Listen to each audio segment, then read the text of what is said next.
Yes, hello everyone. Paul Ashkady, Cúilín Media. Welcome back to the show for another weekend preview. It's myself, Seamus Brady, joined by Matthew Hurley.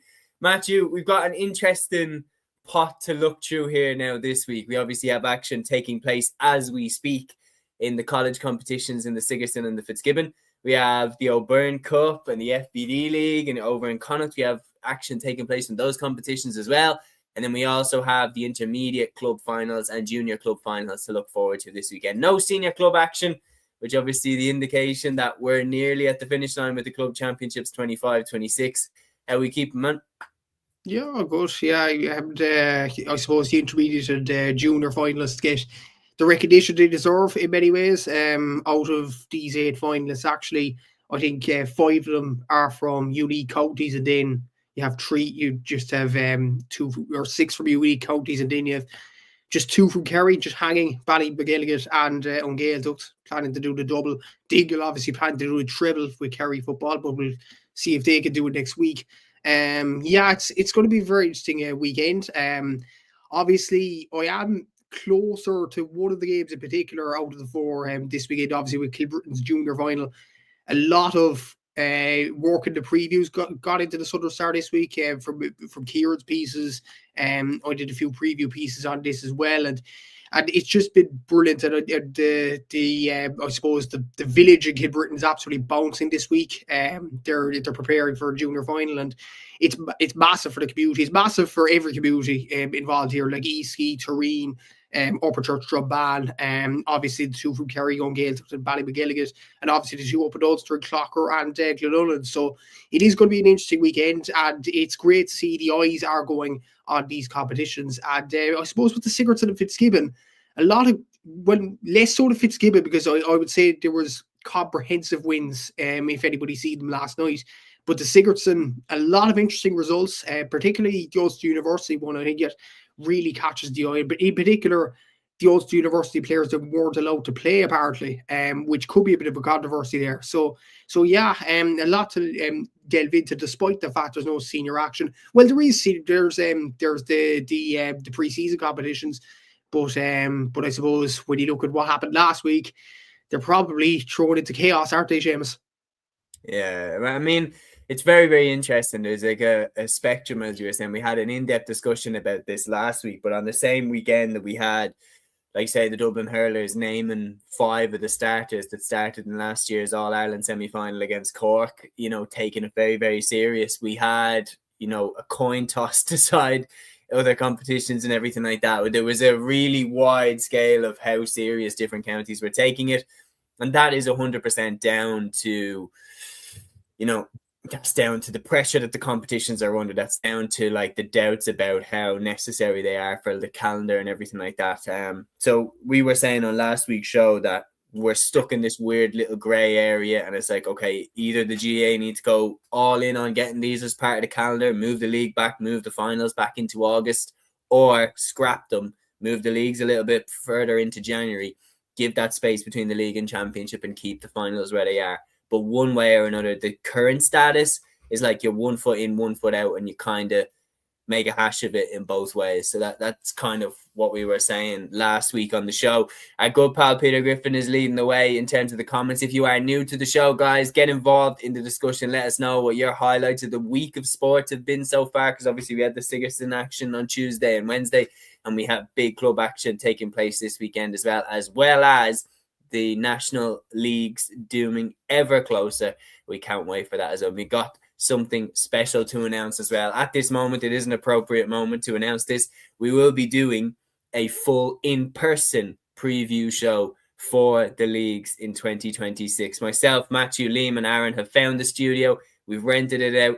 We're going to have the full in-person shots. It's going to be a first on the Cúilín Media page, and I absolutely am buzzing for it. Matthew, it's been a long time coming. Myself and yourself, we've done live shows in the studio before, but never for Cúilín Media. So this one's going to be fun. It is. And you mentioned the ones that we did with a sports show, I suppose, with our good friend Dan Casey. That was a lot of crack, I would say. A lot more viewer, maybe a lot more hate, I'll put it that way, going towards us. But I suppose this is a new venture. It is great to to have this in particular before the league season does kick off. And a lot of, I would say, a lot of interesting calls to make when you look at how the league is going to shape up with hurling, obviously the NGFA, and obviously with men's football as well coming around the corner very, very quickly. It is going to be interesting to see how all of us predict the league this year. So yeah, looking forward to that. Yeah, I'm absolutely buzzing for it, man. I can't wait. Peter saying, hey lads, after the fallout from last weekend's cancelled games, Westmeath GAA went on a bit of a legal crusade with a big statement. Kilkenny County Board replying in kind, just farcical now. One assertion is that Kilkenny would have played a Lee McCarthy County on that Astro pitch in Lomans. I don't agree with that. I like my first reaction to it when I heard it when Derek Ling refused to let the Kilkenny team play because they were warming up in a car park. My immediate reaction was fair enough. Like, I don't see any problem with that.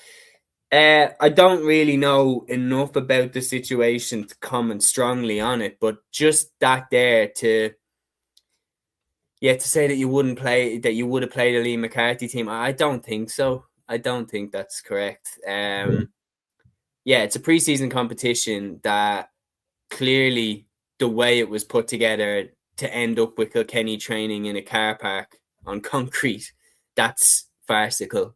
And I think once it gets to that stage, whether they want to play the game or not, that's completely up to them. And a little spat between the two county boards before the championship begins it's not pretty.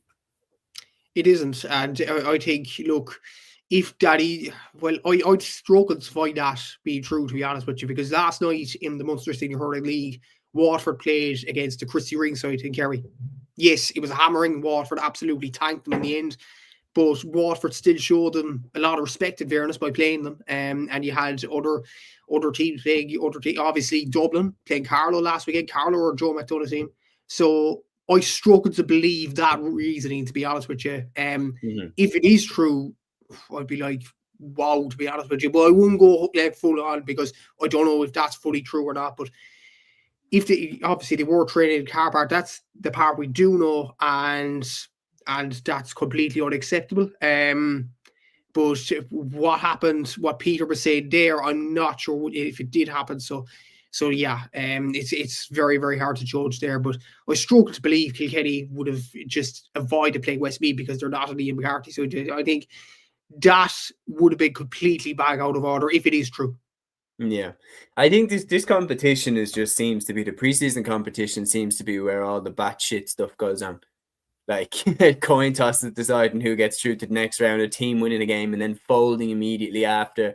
And then I just love the idea that they're just standing there like, what are we going to do? And then someone pipes up from the back like, well, we could train in the car park. Like, I love how kind of Wild West it is, but it still isn't acceptable for the level of the game that the players are at and the dedication that they give.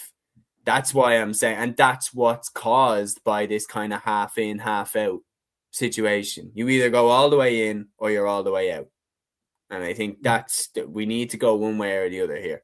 That's my kind of stance. I've repeated it time and time again, but it is genuinely is. Peter says a chaotic circus of the GAA silly season. It's a nice way to put it. Big news here as well, Matthew. This came out since we did the last pod. Geelong have released Mark O'Connor for the final next weekend. Unfortunately for Kerry GAA fans, they have not released him. He will still go back over after the club championship is done, but he is going to play in the All-Ireland final as we anticipated that he would. How much of a difference does this make? I think it's a massive coup for Digley Veeris having Mark O'Connor there. I think he was the difference maker in many ways against Ballyboden last weekend, and he is an absolutely excellent player. You have to give credit to Geelong as well for allowing Mark to go back and play in the All-Ireland final. Like, they kind of had to, when you think about it. Like, you let him play in a Munster final against the Bars, you let him play in an All-Ireland semi-final against Ballyboden, you have to let them play in the final now. It's as simple as that. Like, it's that kind of situation. And yeah, I commend Geelong as well for allowing Mark to go back in. And if Mark O'Connor was to win the All-Ireland, what a collection he'd have. I think he'd win an inter-county All-Ireland with Kerry and minors, and I think it was minor under 20 level, an AFL title with Geelong, and potentially a Club All-Ireland senior title with Dingle. It would be some CV from Mark O'Connor's point of view. You'd wonder if he'd go maybe 1 or 2 more seasons with Geelong and then go back to Kerry. I know that'll be a scary thought for the rest of the country, but he might as well do it because he's just achieved literally everything in the game, you have to say. So yeah, fair play to Geelong. I see a funny tweet through the week that Geelong, they're a professional team and they allow Mark O'Connor go back to play for his club, whereas certain intercounty teams aren't letting certain players play Sigerson Cup. It's crazy, isn't it? Like the pro team is allowing someone to play with their club, yet the Ulster University boys aren't allowed to tug out. Yeah, it's bad. It really is, and yeah, it's look. Maybe we should all learn from AFL and Geelong, and yeah, like if Mark O'Connor wants to play, let him play, and it's just, I think it's just brilliant. Yeah, no, I agree. Another piece of news that Peter's saying here: Hilo was on off the ball, lads, discussing his retirement. His hips are gone, needs surgery. Pity another county player leaves on medical terms rather than their own. Another massive blow for us with Miko, Daniel Flynn, and now Hilo gone. We are even more under pressure to cling on to spot 6 or 5 in the Division 2 table. It's a big loss for Kildare, no question about it. David Hyland was a consummate professional and really, really solid for Kildare over the last 10 years. Yeah, I feel like they're in a little bit of a transition period anyway, where they're kind of passing on to the next generation, kind of led by the likes of James McGrath, etc. But it still is a blow.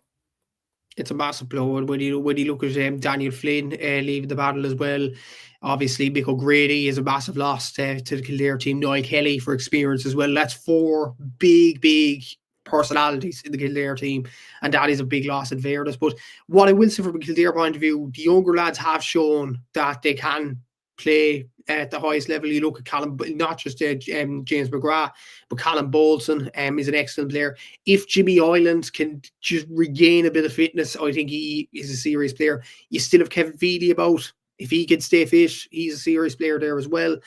So yeah, Kildare, they were under 20 champions a few years ago. Brian Flanagan's there. Obviously, David Burke's in the backroom team there as well. I think they'll be fine. I think they'll be fine in Division 2. To be honest with you, look, it is a loss, but there's other players from a Kildare point of view to step up, particularly the younger lads. And the way they performed in the Tailteann Cup last year should breed a bit of confidence into Kildare football. Yeah, and on top of that, another retirement is Niall Kelly, obviously another Attai player who has stepped away from the county panel, another blow. Peter, they're asking you, Matthew, where is Kilbrittain near? Like what big town? Or is it near a big town? Yeah, if you count, this is a big town, Bandon. Bandon is just I suppose in context for our listeners, Bandon is where Conor Howerhan, the former soccer player from Ireland, is from, and also Lyra, the singer, is from Bandon. So that's your trivia there, Peter. I'm just going to talk about Bandon now, am I? Or no, it's bad. No, apologies, man. For anyone watching, I have a serious case of a flu. So I'm absolutely bet. But we needed to get this episode done for you. We couldn't let you down and not do an episode on a Thursday and a Sunday. That's our promise to you, that we get them out. And this one is exactly keeping with our message. So just looking at it here. So Tommy Dernan as well transferred to his third club. Peter saying as well, bit of mad. He's gone back to Westerns. That was his first club. He went to Inniskeen and RD in the meantime. Anyway, we are going to move into the recap of the action that we've had during the week, and then we're going to look ahead to the club championship action taking place this weekend. Starting off with a recap of the Sigerson Cup. So we had action on the Tuesday and the Wednesday. And the 3 results that took place on the Tuesday, DCU hammered Ulster University 3-13 to 8 points.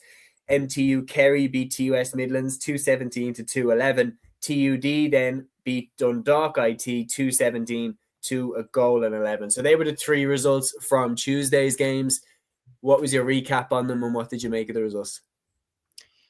The DCU one really stands out as a maybe stamping their authority, as many people may call us, on this competition, considering they won it last year.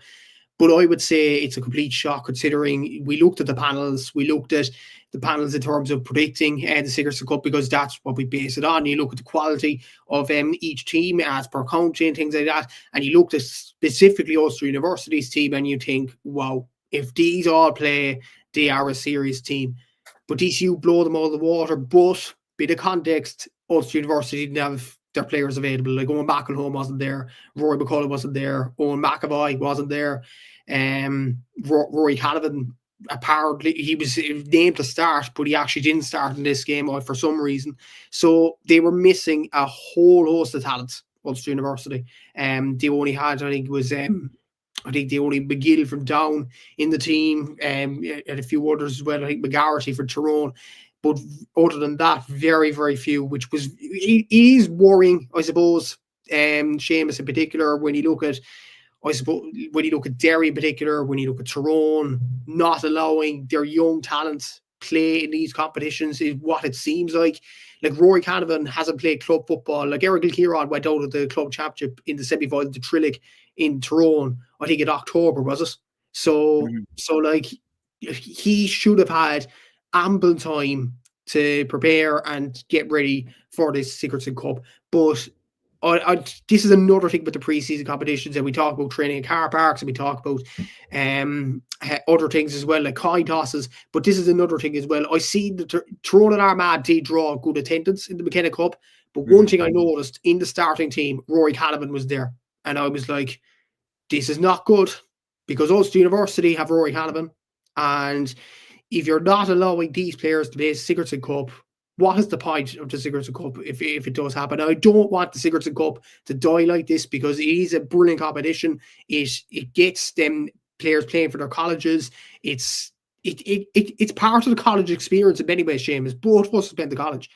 Yeah. It just brings kind of a group of pals together, and it's just a brilliant competition. Whereas when you look at the pre-season competition, I know Ulster take the McKenna Cup seriously, more seriously than many other counties. But at the end of the day, Seamus, it's a pre-season competition. It's not going to matter at the end of the day. What's going to matter for Tyrone is winning the All-Ireland, potentially getting out of Division 2. That's what matters to Tyrone, surely, not the McKenna Cup.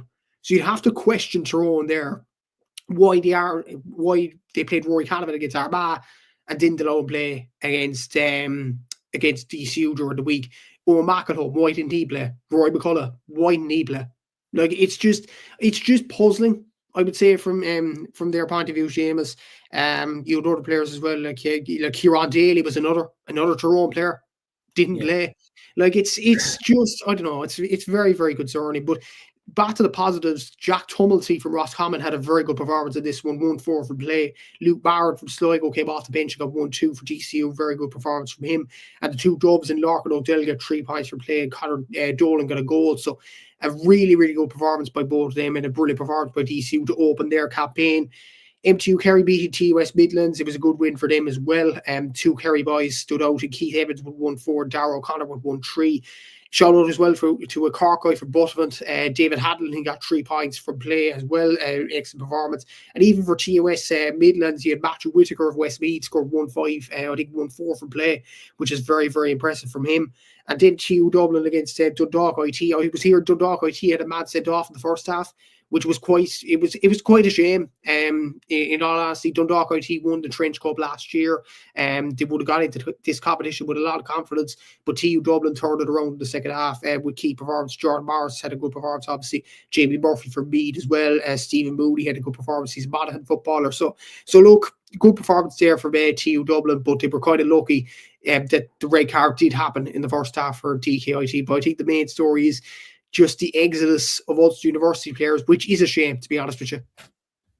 There must be a huge struggle going on behind the scenes between the counties and Ulster University themselves, because obviously Ulster University, by picking them in the panel, they obviously have intentions of getting them on the pitch. They obviously have intentions of playing them. And obviously the counties are stepping in and saying that, you know, you're not allowed to play them and stuff like that, or telling the boys themselves that you're not allowed to play.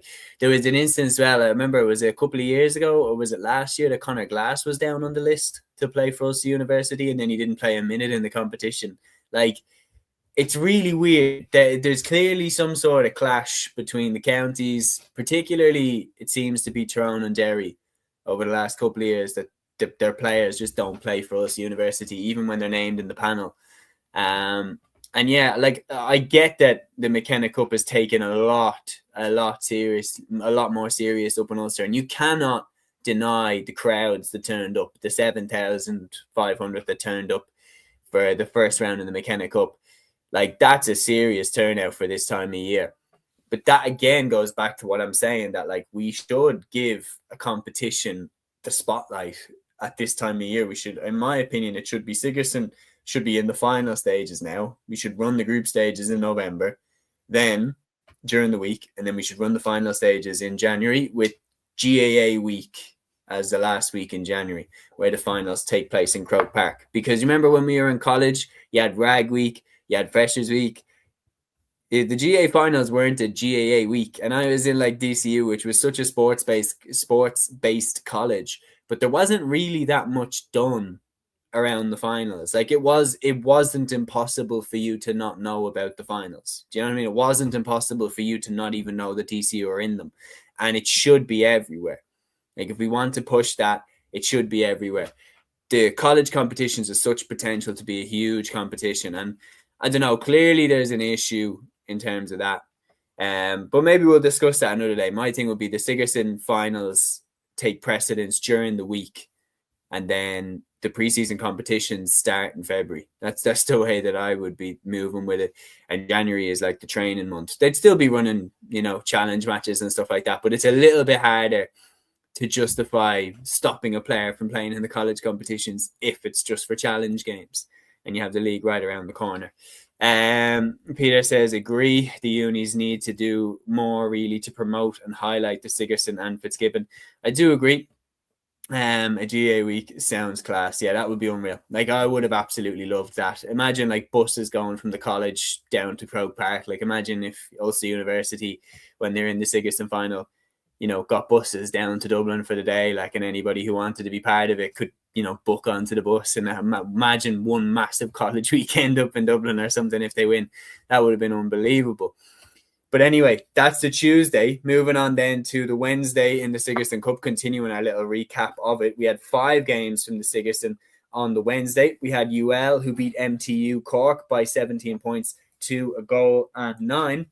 And then UCC beat ATU Sligo 318 to 15 points. Maynooth beat St. Mary's by 122 to 120. Queen's beat University of Galway 114 to 11 points, while UCD beat ATU Galway by 312 to 10 points. And you put up the recap of this on the Cúilín Media and Gaelic Statsman Instagram pages. So if you're watching and you don't follow, do check them out. It's across all social media platforms under the same name, at Cúilín Media and at Gaelic Statsman. Matthew, on the Wednesday games, which ones stood out to you? What details stood out to you as well? UL beating MTU Cork, it was a good game when you looked at it that way. Mayo's Frank Urban got 5 points, 4 for play. Cathal Keaveney also from Mayo really, really impressed off the bench with 3 points. I thought Charlie King was very good from a UL point of view. He seemed very good. He is a very good player from a Tipperary point of view with underage as well, and he will be an impressive player for UL. I suppose this is something for, I suppose, from a post kind of standpoint.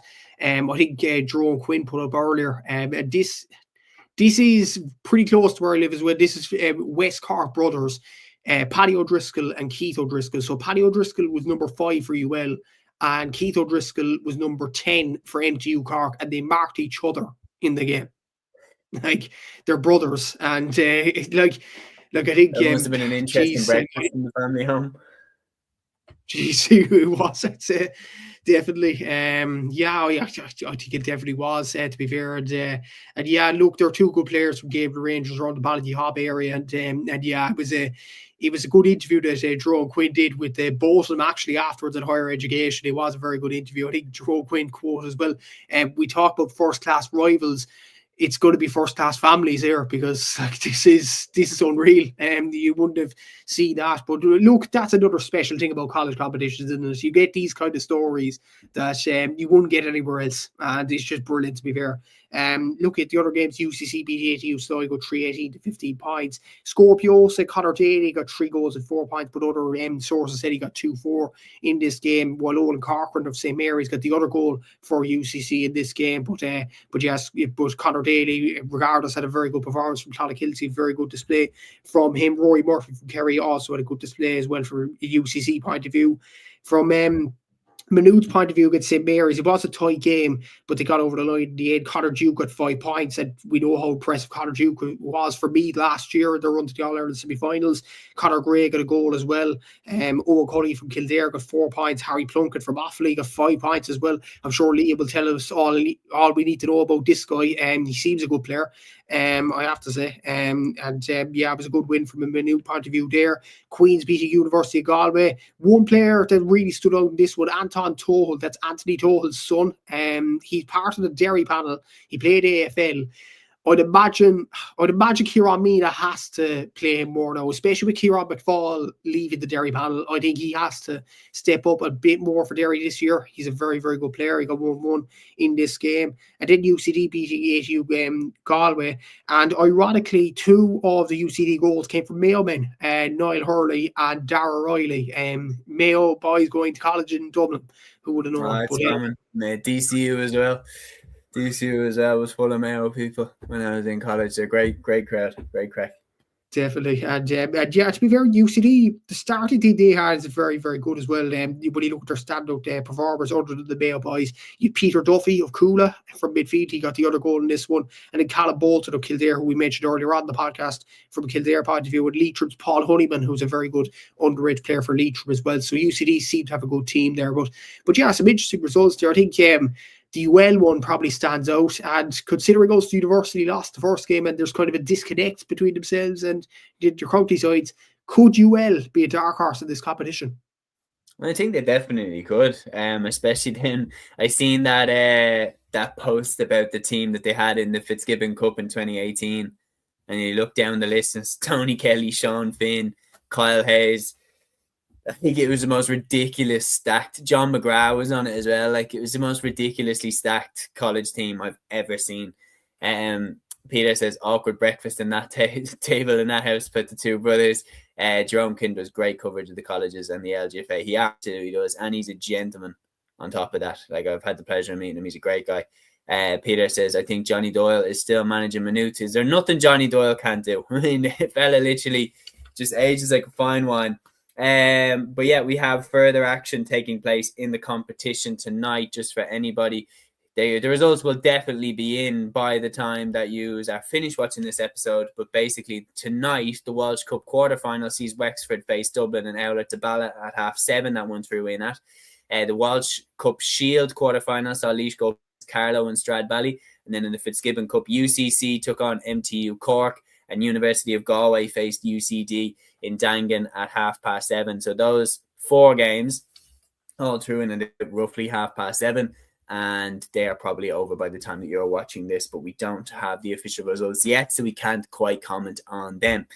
But anyway, we are going to move on now and preview the massive action that we have from the club championships this weekend. Starting off, Matthew, with the All-Ireland Intermediate Football Club Championship final on Gaeltacht, going up against Glenullen. So Kerry against Derry in this final, Sunday at 3:30 p.m. in Croke Park. This one's going to be good. Yeah, it seems to be a decent enough game to be fair. Like, Gaeltachts have had a very good run to this stage, obviously from the Kerry Intermediate final against Fossa, beating them. Obviously dealing with David Clifford well. Bruno Biogley had a good game in that one. And then in the Munster Championship, the way they dominated Bullock in that Munster final, and then the dramatics of the semi-final against Salins to win that game after extra time, thanks to Eno Crahor's late 2-pointed free. It's an interesting game, and Gaeltacht have a lot of, I would say, recognisable, I wouldn't say players, but a lot of recognisable names maybe, like Colin Biogley, Rory Biogley, Bruno Biogley is definitely known, obviously, being an all-star from Kerry. Ian Walsh, obviously an All-Ireland winner with Cork in 2010, and has performed pretty well this season for an Gaeltacht under his new name, Ian Brannock, I think it is. So he's really, really done well as well. And obviously Ian O'Crohor, who is capable of a two-pointer, as we've seen last weekend in that game against Salads. When you look at Glenullen, it's quite a, I would say, would you argue Gaeltacht probably are a younger, I know Ian Walsh is there, but would Gaeltacht be a younger team than Glenullen? Like, you look at Glenullen, one of their main players, Owen Bradley, is nearing 40 years of age. I don't think, he's still doing the business, man. He's absolutely defying Father Time. Like, he looks really, really good. It's kind of similar, like, with Aidan Walsh surely isn't. Aidan Walsh, I remember he won Young Footballer of the Year in 2010, didn't he? When Cork won the All-Ireland. He was Young Footballer of the Year that year. So he would have been, roughly 21 at that time. So I think, he'd probably be 35, 36 now. Yeah. So, he's definitely in the twilight of his career, but he's not, he's not 40, his 40s yet. So, and he's still very much doing a job for Gaeltacht. Brino Bioglic looks immense at this level. Like, there's no question about it. Definitely, I would say, even more so in the intermediate championship and in the junior championship, is like, because you get players that are like inter-county all-stars, they can absolutely be the be-all and end-all now. Like, you've got clubs at the senior level, like, even you point to like Kilcoo and stuff like that, who haven't always had, players that would start for any team in the country, but they have 15 fantastic players. They have 15 really, really, really good players that, even if they come up against a club that has some absolute world beaters in the team, but not as strong of a starting 15, Kilcoo have usually come out on top. Whereas I feel like Brino Bioglic, Aidan Walsh, and Ian O'Crohor, they could make the difference. And Owen Bradley could make the difference for Glenullen in this game. Like, the margins will be even tighter between these two. And then on top of that, Peter saying here, Paddy O'Shea's son playing. I mean, again, the legacy there to be carrying. Like, there's nobody in Gaeltacht who has a bigger legacy than Paddy O'Shea. Like, that was in his beautiful documentary, where I think it was Micheál O'Muir-Hertig, the great Micheál O'Muir-Hertig, who said, when someone called him and said Tá'rí Imethe, which just translates to "our king has left us" or "our king is gone," and then he knew exactly who they were talking about. Like, they were talking about Paddy, who was taken from us tragically way too soon. It's a really, really proud club on Gaeltacht, and I mean, you're way closer to it, literally geographically you're way closer to it, but just how passionate are these people about their football?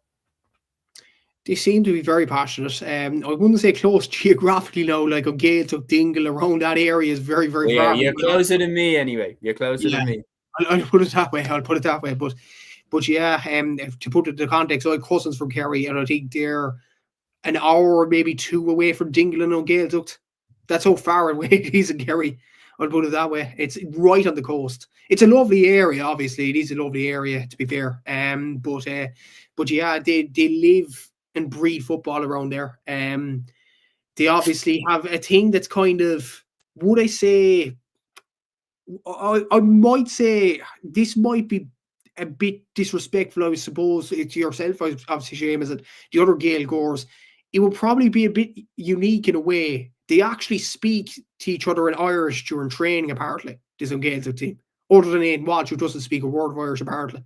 That's what he says in interviews. That probably is unique, to be honest.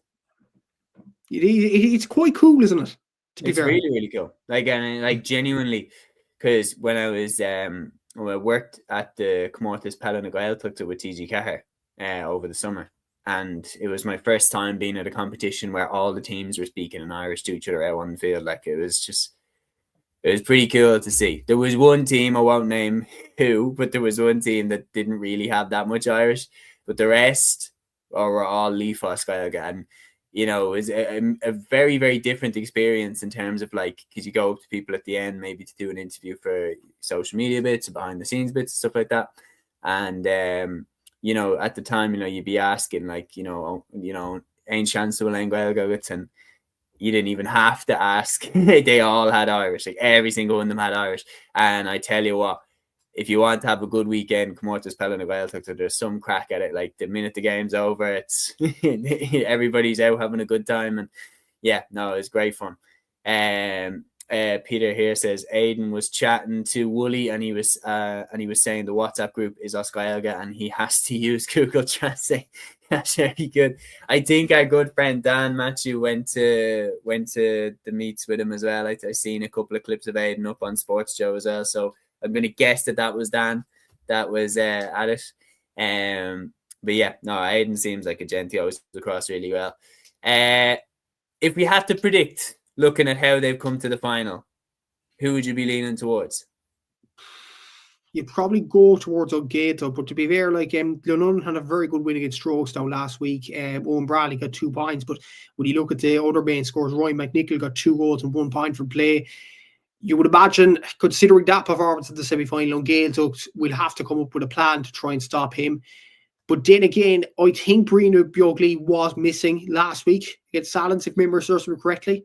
So if he was missing, and if he's missing again this weekend, that's a huge loss. And I've seen one of the comments there, Colin Bjogli might be missing as well for this game. So yeah, it's going to be a very interesting game to call.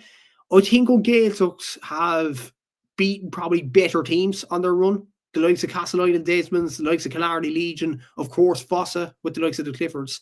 Ahabulloch would be a decent enough side there as well. And Salins with the players they have, the likes of Luke Killian and Dalton, and all them players are very serious for Kildare as well. So you would argue, I would say Gaeltacht have played tougher opposition than Glenullen, I'll be honest with you.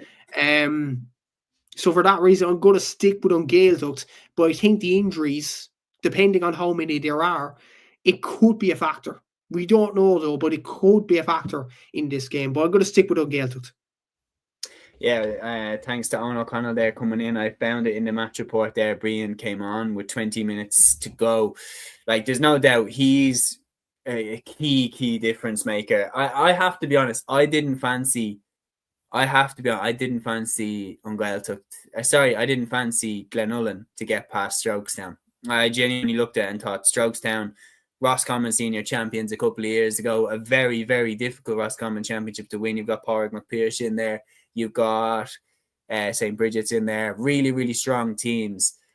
And Strokestown managed to come out on top. I was looking at them in the intermediate championship, and I genuinely was thinking, what the hell happened here? Like, how have they ended up here? But I was expecting to see them bounce back, and it's an incredible win for Glenullen to win the Ulster Championship as well. Owen Bradley still doing the business. I'm shading it to Gaeltacht. I think the battle that they had against Salins, yeah, there was the controversy around the free and everything like that, and it was very Dingle-esque. Sorry to bring it up again, actually, but yeah, there was it was very Dingle-esque with that late free, but the way that Aino Crowher nailed it was absolutely sensational. And the commentary on TG4 when he got it was epic as well. I absolutely loved it. I'm going on Gaeltacht by, I'm going to say 3 points for Gaeltacht. Shane here saying football and the Irish language are everything behind there. I'm from North Kerry and it's an hour and a half to Galleris on Gaeltacht's pitch. Yeah, no, I've been down to Gaeltacht, like Tom Gaelgogum. So I've been around to the different Gaeltachts around the country, and it's just a beautiful part of the world. Like, there's no other way to put it. It genuinely is like sunny southwest for a reason. But anyway, Peter says here, I hope Flano calls in. Salins is Keane Grimes. He had a super season for club. Absolutely. He looked absolutely brilliant. We are going to now move on to the All-Ireland Junior Football Championship Club Final. BallymacElligott taking on Clocker Era Og Sunday at 1:30 in Croke Park. Tasty one, this one. Is it Kerry going up against Tyrone? It is, and I suppose like BallymacElligott, like Gaeltacht, it could be up against an Ulster team, and probably coming into this game as favourites, I would say, simply because they're from Kerry, they play some excellent football. And I did watch BallymacElligott against Buttevant in the junior Munster final, and I will say I was impressed by Butterman's performance against St. Nick's in the Cork Premier Junior Football Championship final. But then when I see Ballymcgilligan come up against Butterman, I was like, this team is very, very impressive. They have probably players, I would say, they're less known than O'Gaeltocht. And that's not a surprise because Ballymcgilligan are junior side and O'Gaeltocht intermediate, obviously. But they play football so, so well. I think they are a very, very good side in fairness. They do have some decent, like Niall Collins has played, I think, a few underage games for Kerry and a few schools games for Kerry. And every time I've seen this guy play, I've been very, very impressed with him. Adam Sheehy had a very good performance in the semi-final as well as that. You had Dar Broderick, Ian Breen, Donald Daly, Jack Joy, Martin McKeevergan, I think is how you pronounce that. So I think Ballymcgilligan have some decent enough players in the team. And the way they beat Grange Alva in the semi-final, it was 213 to 16 points. They beat them by a goal in the end. But they were very, very impressive in that win. And I suppose they've been driving, I would say it's been an emotional season for Ballymcgilligan, obviously with the passing, as we mentioned in the past few weeks, of Luke Sills, and obviously God rest him. And Ballymcgilligan have been on this run and doing every game really for Luke, and it's just been an unbelievable run from a Ballymcgilligan point of view. For Clocker Oak, they beat Kiltoyma 213 to 9 points in the semi-final, and a serious performer in that game in the semi-final was Kieran Bogue. He got 2-5, 2-4 from play. So again, I think Ballymcgilligan need to keep their tabs on this guy, considering his performance in the semi-final. You've Roy McCaughey there, who got 5 points in the semi-final. Rory McIlroy as well. Not Rory McIlroy, the golfer, obviously. Rory McIlroy, the player from Clocker. And it's a different spelling as well. It's not an I, it's an E. So yeah, that will distinguish it. Connor Shields as well is a very good player from a Clocker. Point of view. And I suppose, like, I remember junior final a few years ago, it was Fossa against, I forget the name of the Tyrone team. And remember when Paddy Clifford and David Clifford was, shirt was torn everywhere, and the Tyrone boys were giving it to him, and then Paddy Clifford with the speech at the very end in Crow Park. That was Kerry against Tyrone that day. So I suppose with these the two clubs being from those counties, I think you get potentially a lot of fisticuffs. We'll have to see what happens at the weekend, but yeah, I think we're in for tasty enough encounter. That was the speech, wasn't it, where Paddy basically said, "Oh, I don't know how I got a red card," and all this, like, in his speech. That was the one. I was like, that was one of the funniest speeches I've heard. Like, Shane says here, we have a couple of comments in about the game from Gaeltacht. He says Darryl Kinnaid's emotion after last weekend's game shows how much it means to them, and hopefully we'll have another full speech Oscailga on Sunday. And Owen says on Gaeltacht, they're a serious intermediate side. They have so much experience. Fancy them, but should be a great final. There's no question about it. Kerry stand at the door of an incredible achievement. Like, if their three clubs win the All-Ireland title, starting with the two that are going up this weekend in Ballymcgilligan and, of course, on Gaeltacht. Like, it was a couple of years ago where Ulster seemed to be winning everything. They won the FRC trial games when the provinces went up against each other. Tyrone were mopping up at under 20 and at minor level. And then, of course, the success at senior level, especially in the club championship with Glen winning the club championship, etc., etc.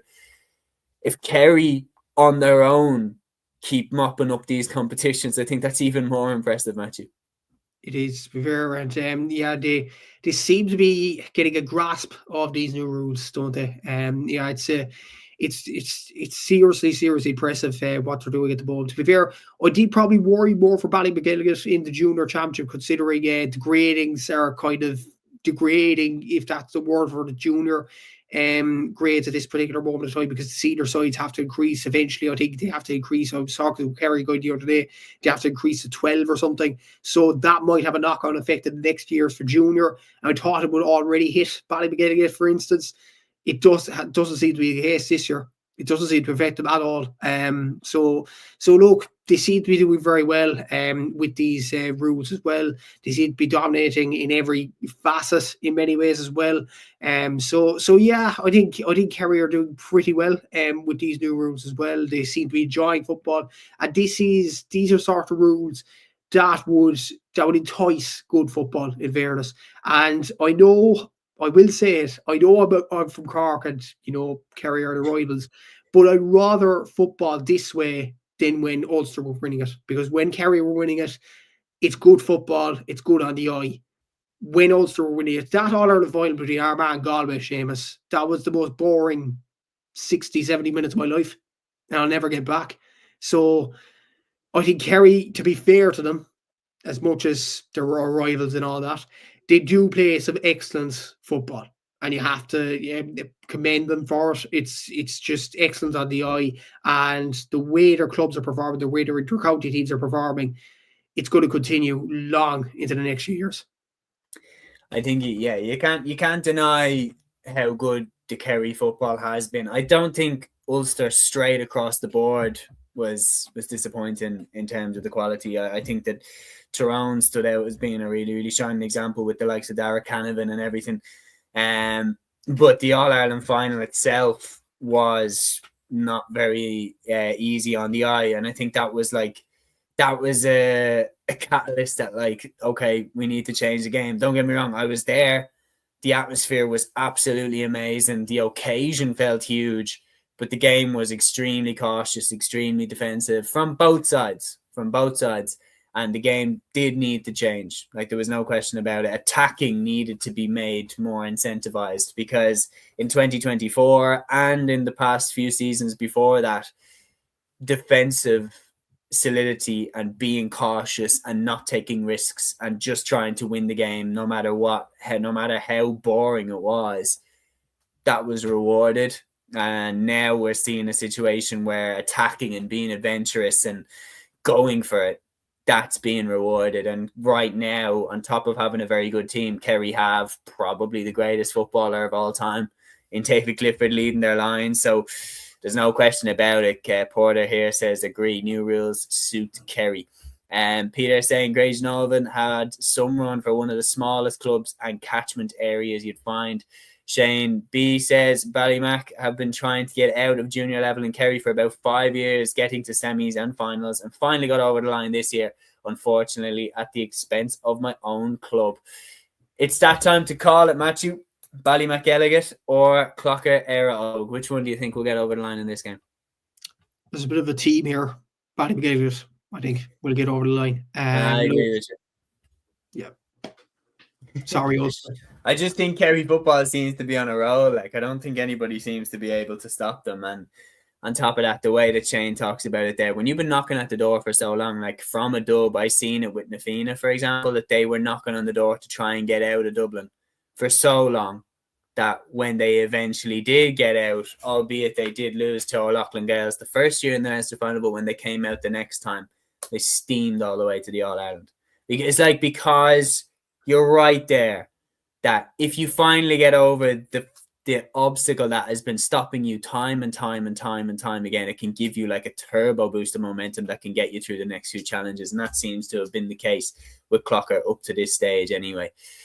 Switching codes though, we're going to move over to the All-Ireland Intermediate Hurling Club Championship Final. We've got Cúilín going up against Upper Church Drombane Saturday at 5:15 p.m. in Croke Park, and this one is actually on RTE if I'm not mistaken. Matthew, is it? Apologies. No, the games on Sunday. The games on Sunday are on TG Car. Sorry, strike that. They are not. The Saturday games are on TG Car as well. Yes. Apologies. They're on TG Car as well. Sorry, guys, for the confusion. Saturday, it's live on TG Car at 5:15 p.m. Tyrone. Yeah, I'd say it's quite an interesting game. This one, Cúilín have had, obviously, not just this year, but quite a good number of years. I would say they've dominated the Mayo Senior Hurling Championship. They had a tough final this year against Ballyhonest. They only beat them by 2 points, and they got goals in that game to get them over the line. They beat them 217 to 21 points.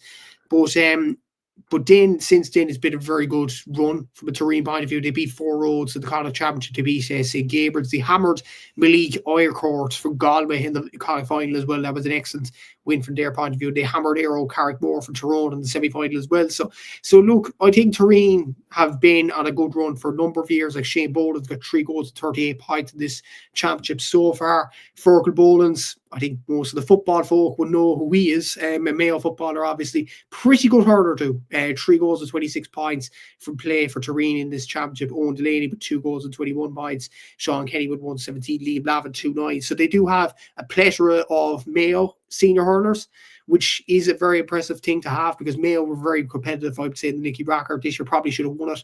And like there has been movements, I would say, for Tyrone to go up to the senior level to face, like, say, Thomas's or Lochray or somebody from Galway to get some competition in Connacht. If they win this intermediate title on Saturday, I do think there's definitely an argument for having Tyrone in the senior championship, in the college championship next season. So it should be very interesting to see. They're facing an Upper Church drum band team that is on a good run of form themselves. Luke Shanahan's got 62 points in this campaign so far. Gavin Ryan's got 1 goal and 22 points. Paddy Phelan, 217. Conor Fahy, 2 goals and 11. Pat Ryan, 2 goals and 10 points. Paddy Green, 15 as well. So, look, they have some good scores in this season's campaign as well. And when you look at the results, they beat Ballinhassig, which I didn't expect they would do, to be honest with you. I thought Ballinhassig would come over that, given the Munster Championship.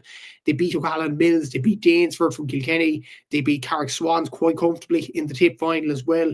They had a few hiccups, I would say, the tip championship. They drew against Moneygall on the first day out, but ever since then, they've gained momentum, Upper Church, and they have been in very, very good form since then. It is an interesting enough stat to note as well. Upper Church's average winning margin is 4 points. Tyrone's average winning margin is well over the 10 mark. I think it is 6-9. It's 15 points, I think it is. But when you look at Tyrone's opponents, they played in the Mayo Championship, in the Connacht Championship, and obviously Carrickmore in the semi-final, compared to Upper Church and the opponents they played, the likes of Danesford, the likes of O'Callaghan Mills, the likes of Ballinhassig. You would say Upper Church have played tougher opposition, and you would say that would get them a better stake going into this final. But I think the Pures would probably want Tyrone to win this game, because they want Mayo Hurling to improve as well, and they want a competitor for the Galway champions. But this Upper Church team, they've proven time and time again, especially that semi-final against Danesford, the battling qualities that they showed, that they are not a team to take lightly at all. Yeah, I get what you're saying. I am a hurling purist. I want to see this team rise up. I want to see Tyrone. I want to see Easkey, teams like this rise up in the Connacht Championship, and I want to see it go all the way to the point where we have a Connacht Championship and we have an Ulster Championship at the inter-county level as well. Like, that's the dream. That's the North Star.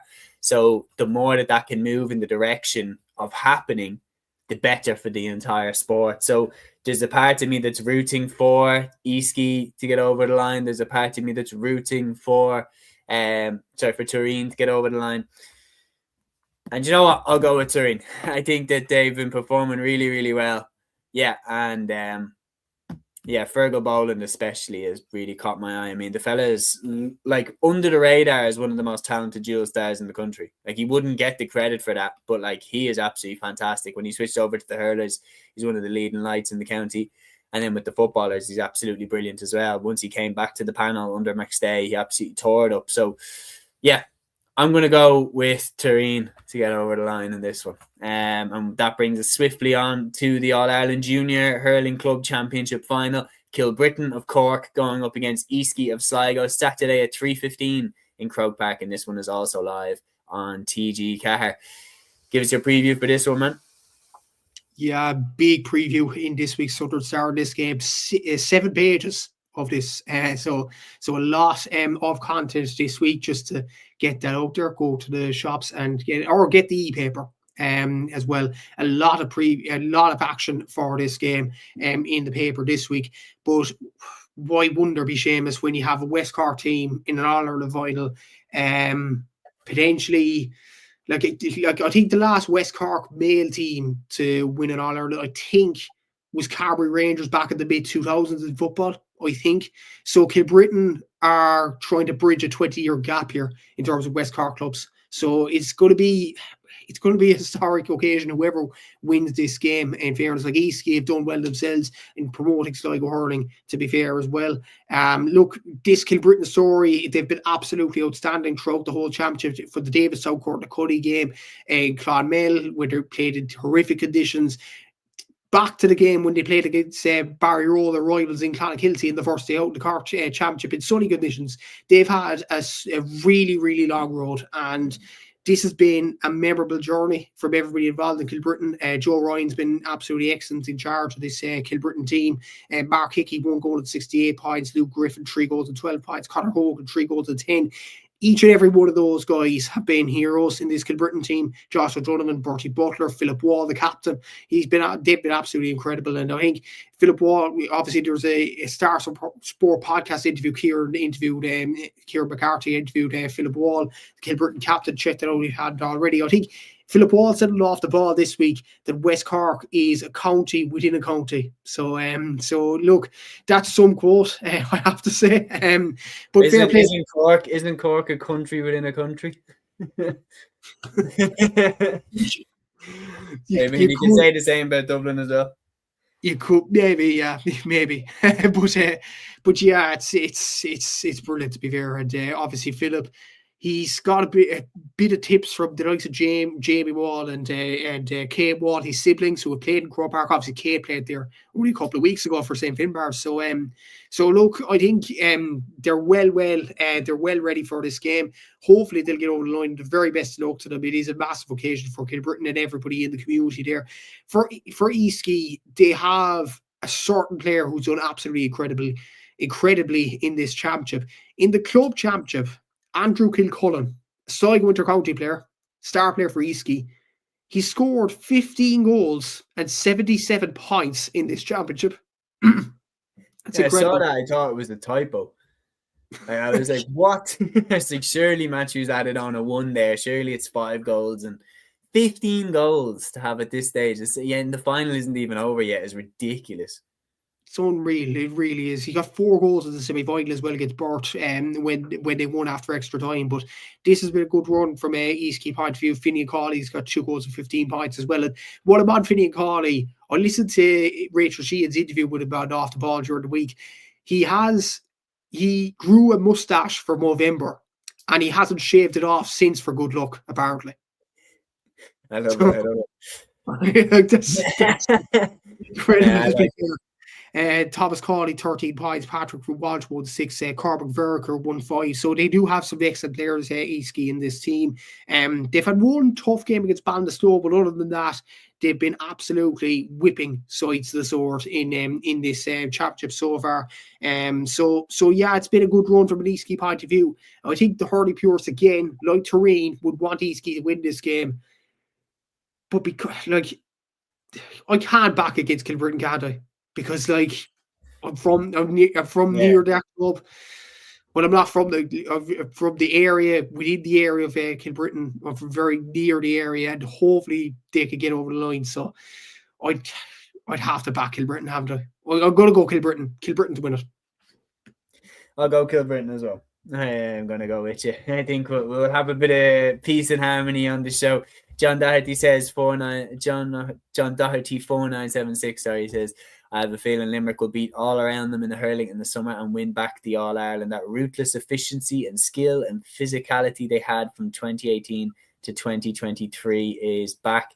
Peter saying they played well last night, blend of youth and experience. Peter says Kilbrittain by 5.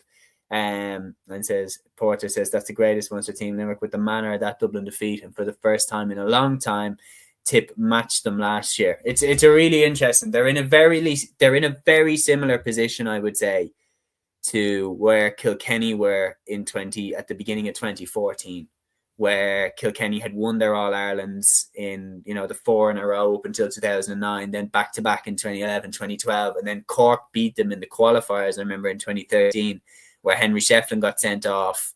Hoggy had a class game for Cork, I remember, and there was a feeling in that game that was it for that Kilkenny team, that they were done. Like the way that they went out of the championship so early, they fell off the championship at nowhere that year, but then they bounced back and they won the next 2 All-Ireland. So you'd be stupid to write off Limerick given the players that they still have. But they have to, and I'm sure that they have had a long look in the mirror after that Dublin game, because they were so bad that day. Dublin were really, really good as well to turn them over, especially with 14 men. But Limerick, it gave the impression, I remember watching that day, like they were all waiting for someone else to save them. They were all waiting for someone else to do something to save the game. And they just let Dublin, outmuscle them, take the game over, especially in that period where Dublin got 2 goals in quick succession from Cian O'Sullivan and John Heatherton. I don't care though. It's the greatest day in my life as a hurling fan, that win. Or the Leinster title win in 2013 was also one of my favourites. But I just didn't see that coming at all against Limerick. It was one of the great days. But you would be stupid to write them off given where they were. And like Liam Cahill's Tipperary, they were in a much worse position, I would say, this time last year, given the hammering that they got off Cork, and they seem to be absolutely miles away. And yet here they are now, 365 days later, as All-Ireland champions. So anything can happen in this game, but that is where we are going to wrap it up. We are just going, before we talk about it quickly, Matthew, is there any other pre-season competition games that you're keeping an eye on this weekend? To be fair, probably from down here, I am going to the game on Sunday between Cork and Limerick in Páirc Uí Rinn. Obviously, Cork beat Tip during the week. A lot of people actually complained about John Cleary's starting 15, I would say, in that game. He played a very strong team, 15 starters more or less from last year. Stephen Sherlock was on the bench, Brian Hurley was on the bench, they all got unleashed against Tip, and they won the game 129 to 10 points. And Tip didn't have much of a team out. So look, but look, I think he's stopping his authority, Cleary. I don't think Cork are stopping their authority on this as well. They play Limerick on Sunday, a game I'm going to. I think they should get over the line that game, and Kerry play against Waterford as well, which I think they'll get over the line that one as well. Now, I think the Kerry footballers want a bit of a revenge for their hurlers after Kerry hurlers got absolutely thumped by Waterford during the week as well. And look at, I suppose the other games, yeah, but look at some of them here and there, like Offaly beating Meath in the O'Byrne Cup was a turn up for the Bucks. Westmeath beating Louth as well. But they're early season competition, Seamus. You can't really say they're shocks and thereabouts. But yeah, some, I would say, interesting lineups and interesting scoring tallies and things like that over the last few weeks. But ultimately, you can't read too much into these games. Yeah, no, I would agree. I think it's always like a bit of a guessing game. It's like a giant shadow boxing competition. You don't want to give away too much, but gems can be found. There's no question about it. Like Niall Scully kind of broke onto the scene with the Dubs footballers through the O'Byrne Cup. Sean Fitzgerald for Galway got his first run out in the FBE League. Like, you can find yourself a gem in this competition, no question about it. But anyway, we'll see what happens over the weekend. We'll see if there's any more coin tosses or if anyone has to warm up maybe on the back of a bus this time. But anyway, that will wrap the show up there. Thanks to Matthew for jumping on with me. And thanks to anybody that got involved in the comments or tuned in throughout the show. You helped to make it a very, very enjoyable one. We'll be back on Sunday at 8 p.m. with the live weekend review show talking about the games from the weekend. And also we have that special something for you, a live in-studio show previewing the National Leagues of 2026. It's going to be pretty good, pretty cool. And we will see you all there. But until then, Torah. Follow your instinct, baby. Follow your instinct.